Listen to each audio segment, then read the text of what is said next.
कहाँ जा रही हो छोटी बहू? हाँ मम्मी जी, मैं आकर बताती हूँ। अरे बता कर तो जा। सीमा दौड़ती भागती अपना बैग उठाया और जल्दी से बाइक निकालती है। अरे इतने दिनों बाद बाइक से? बस मैं आती हूँ माँ कहकर सीमा बिना बताए घर से चली गई। सीमा के घर में उसके सास, ससुर और पति सुमन रहते हैं, जो अक्सर ही अपने काम से घर के बाहर रहते हैं।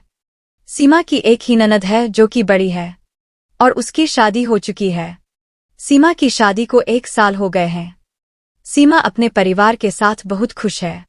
उसके सास ससुर अधिक उम्र के हैं। ससुर राकेश जी रिटायर्ड और स्वस्थ हैं, पर सासू माँ जी को दिल की बीमारी है। 2 घंटे बाद सीमा घर लौटी। उसके ससुर उसके साथ थे, जो कि बुरी तरह से घायल थे। माथे पर पट्टी बंधी हुई थी, हाथ में फ्रैक्चर हो गया था। सुधा जी अपने पति की ऐसी हालत देखकर बिल्कुल घबरा गई। अरे आपको यह सब क्या हुआ? कैसे हुआ? कब हुआ? बदहवास वह एक के बाद एक प्रश्न करती जा रही थी। अरे मम्मी जी, अब सब ठीक है, आप घबराइए नहीं, आप बैठ जाइए, सब बढ़िया है, सीमा ने उनको समझाते हुए बोला। विकास जी भी बोले, मैं बिल्कुल ठीक हूँ, बस यह हेयरलाइन फ्रैक्चर है जो कि जल्दी ही ठीक हो जाएगा। सिर पर थोड़ी गहरी चोट है, कुछ टांके आए हैं जो कुछ दिनों में कट जाएंगे, विकास जी ने सुधा जी को बोला। पूजा जी घबराहट के मारे रोने लगी। फिर बोली, अरे पर यह सब कैसे हो गया? मुझे तो किसी ने कुछ बताया ही नहीं। सीमा जल्दी से पानी लेकर आई और वह अपने साससुर को पानी देते हो बोली, इसीलिए मम्मी जी मैं आपको कुछ भी नहीं बताकर गई दी थी क्योंकि आप घबरा जाती।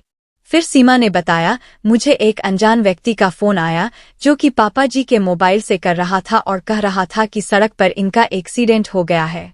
उन्होंने यह नंबर दिया है आपसे बात करने को, तो मैं आपको फोन कर रहा हूँ। मम्मी जी इसीलिए बिना बताए आपको मैं चली गई। यदि मैं आपको बताती तो आप घबराती रहती। घबरा तो मैं भी गई थी, लेकिन मुझे तो हिम्मत दिखानी थी ना। वैसे भी अमित शहर में नहीं है।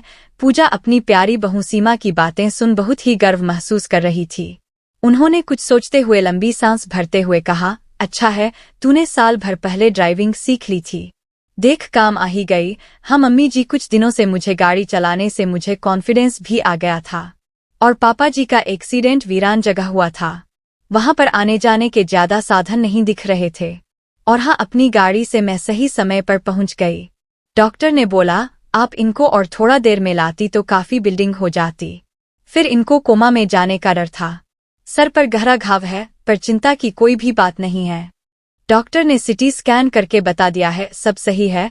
सीथी ने हंस के समझाते हुए अपनी सासुमां को बताया। पूजा जी भी सीमा को देखकर खुशी से मुस्कुराने लगी। आज उनकी बहू ने इतनी समझदारी से एक बेटे जैसा काम किया। विकास जी को देखने 2 दिन बाद पड़ोस के वर्मा जी आए। उनकी बहू बैंक में जॉब करती थी। उनको अपनी बहू के इस बात पर बड़ा गर्व था कि मेरे बेटा बहू दोनों ही कमाते हैं, और वह बातों बातों में अपनी बहू की कमाने की तारीफ करते ही रहते और कहीं ना कहीं सीमा को नीचा दिखाने की कोशिश करते थे। अमित की बिल्कुल भी इच्छा नहीं थी कि सीमा नौकरी करें। पढ़ी लिखी तो थी वह, पर अमित कहता था तुम घर में ही रहो, नौकरी करने के लिए मैं काफी हूँ। तुम मेरे माँ बाप और अपना ध्यान रखो, खुश रहो और जिंदगी का मजा लो, मेरे लिए यही काफी है। सीमा को भी नौकरी करने की कोई खास इच्छा नहीं थी। उसे अपनी सीधी सरल जिंदगी पसंद थी, इसलिए उसने भी नौकरी करने की कोई भी जिद नहीं की।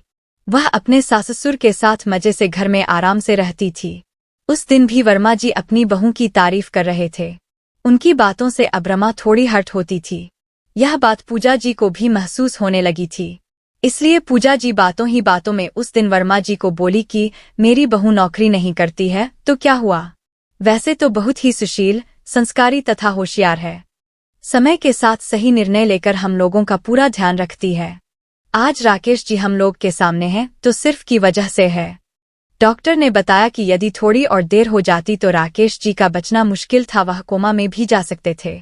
और रमा नौकरी नहीं करती, उसमें उसकी और अमित दोनों की इच्छा है। जरूरी नहीं है कि घर में सभी लोग नौकरी करें। विकास जी की इतनी अच्छी पेंशन आती है, साथ ही मेरा बेटा भी इतना अच्छी नौकरी में है। गांव में हमारी इतनी प्रॉपर्टी भी है, तो हमें नहीं लगता कि सीमा को नौकरी करना जरूरी है। आज पूजा जी की बात सुनकर वर्मा जी अपना सा मुंह लेकर रह गए। सबके सामने पूजा जी के मुंह से अपनी बड़ाई सुन अंदर ही अंदर बहुत ही खुश और गौरवान्वित महसूस कर रही थी। उसे लगा जब मेरे परिवार वाले मुझसे खुश है तो मुझे और कुछ नहीं चाहिए। सोनी की आंखों से झरझर आंसू बहा रहे थे। माँ बाप की लाडली बेटी सोनी, जिसकी एक खरोंच पर माता पिता भाई की आंखें नम हो जाती थी, उसी सोनी को उसके पति ने बुरी तरह पीट दिया था।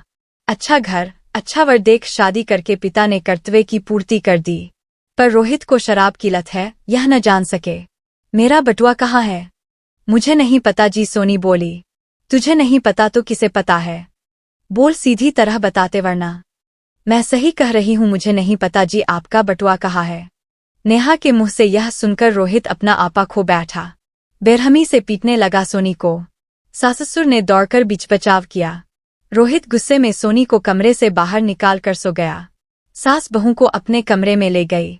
ससुर बाहर बरामदे में सो गए। बहू, जी मां जी, जानती हूँ रोहित ने तेरे साथ अच्छा नहीं किया।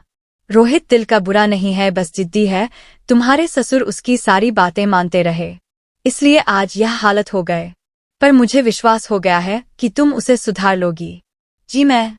कैसे? वैसे ही जैसे आज तूने अपने पति का बटुआ छुपाकर उसे जाने से रोका। मैंने देख लिया था।